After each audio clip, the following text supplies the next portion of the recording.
തെരഞ്ഞെടുപ്പിലും UDFിന് കൈകൊടുക്കാതെ ചേലക്കര 12,201 വോട്ടുകളുടെ ഭൂരിപക്ഷത്തിലാണ് UR പ്രദീപിന്റെ മിന്നും ജയം. 2021 കെ രാധാകൃഷ്ണൻ നേടിയ ഭൂരിപക്ഷത്തിന്റെ പകുതി പോലും നേടാനായില്ലെങ്കിലും സിറ്റിംഗ് സീറ്റ് നിലനിർത്തിയത് രാഷ്ട്രീയ വിജയമാണെന്നാണ് LDFിന്റെ വിലയിരുത്തൽ. എന്നാൽ ഭൂരിപക്ഷം 3-1 കുറയ്ക്കാനായെന്നാണ് കോൺഗ്രസ് ക്യാമ്പിന്റെ അവകാശവാദം. വോട്ടുകൾ വർദ്ധിപ്പിക്കാനായതിന്റെ ആശ്വാസത്തിലാണ് NDA ക്യാമ്പുള്ളത്. തുടക്കം മുതൽ ഈ പ്രചരണ ഘട്ടത്തിലെല്ലാം ഞാൻ പറഞ്ഞു, ഈ ചോദ്യങ്ങൾ എല്ലാ മാധ്യമങ്ങളും എന്നോട് ചോദിച്ചപ്പോഴെല്ലാം ഞാൻ ആവർത്തിച്ച് പറഞ്ഞു, ഞങ്ങൾ സാധാരണക്കാരുടെ ഇടയിൽ ചെല്ലുമ്പോൾ അവരുടെ ജീവിത പ്രയാസമായി ബന്ധപ്പെട്ട് ജനങ്ങൾക്ക് ഈ സർക്കാർ നല്ലപോലെ ഇടപെടുന്നു. ആ ഇടപെടുന്ന കാര്യത്തിൽ ഒന്നും കൂടെ ഊർജിതപ്പെടുത്തി തരാൻ, അത് പറയാൻ സർക്കാരിൻ്റെ ശ്രദ്ധയിൽപ്പെടുത്താൻ ഒരു ജനപ്രതിനിധി ഇവിടുന്ന് വേണം. അത് UR പ്രദീപ് ജയിക്കണം എന്ന് തന്നെ തുടക്കം മുതൽ പറഞ്ഞ് അതിതാ ഇപ്പോൾ നടപ്പിലാക്കി കിട്ടിയിട്ടുണ്ട്. UDFിനുണ്ടായ തിരിച്ചടി എങ്ങനെയാണ് കാണുന്നത്?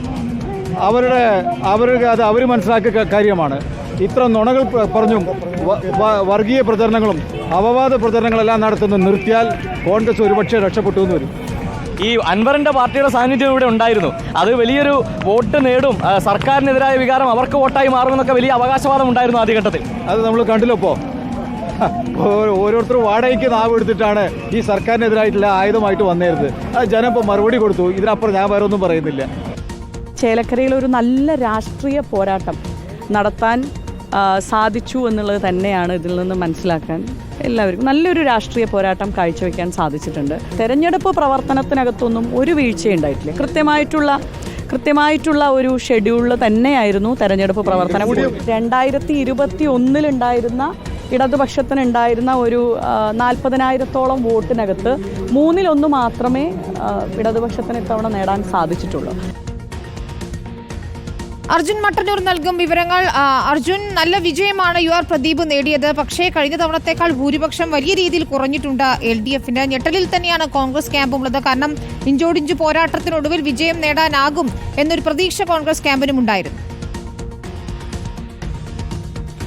ചേലക്കരയിലും അട്ടിമറികൾ ഒന്നും ഉണ്ടായില്ല. തുടർച്ചയായ 7ാം തവണയും ചേലക്കരയിൽ LDF വിജയിച്ചു കയറി. LDF സ്ഥാനാർത്ഥിയായ UR പ്രദീപ് 12,201 വോട്ടുകൾക്കാണ് ഇത്തവണ വിജയിച്ചത്. ഇക്കഴിഞ്ഞ ലോക്സഭാ തിരഞ്ഞെടുപ്പിൽ LDFിന് ലഭിച്ച ഭൂരിപക്ഷം 5,000 മാത്രമായിരുന്നു. അത് 12,000-ന് മുകളിലേക്ക് ഉയർത്താൻ പ്രദീപിന് കഴിഞ്ഞു. അതോടൊപ്പം തന്നെ 2021 കെ രാധാകൃഷ്ണൻ നേടിയ 39,000-ന്റെ ഭൂരിപക്ഷത്തിലേക്ക് എത്തിയില്ലെങ്കിൽ പോലും ഭരണവിരുദ്ധ വികാരമുണ്ട് എന്ന പ്രതിപക്ഷത്തിൻ്റെ ആരോപണത്തെ തടുക്കാൻ, അതിനെ മറികടക്കാൻ ഇതിലൂടെ LDFിനും CPM-നും കഴിഞ്ഞു എന്നുള്ളതാണ് പ്രധാനപ്പെട്ട കാര്യം. വോട്ടെണ്ണി തുടങ്ങിയത് മുതൽ തന്നെ LDFിന് വ്യക്തമായ ആധിപത്യം ഉണ്ടായിരുന്നു. ഇതിൽ വരവൂർ, ദേശമംഗലം, വള്ളത്തോൾ നഗർ, പാഞ്ഞാൾ തുടങ്ങിയ ഇടത് കോട്ടകളിലൊക്കെ തന്നെ കൃത്യമായ ആധിപത്യം ഇടതുപക്ഷത്തിന് ലഭിച്ചു. 8,500-ലേറെ ഭൂരിപക്ഷമാണ് ഈ 4 പഞ്ചായത്തുകൾ മാത്രം LDFിന് നൽകിയത്.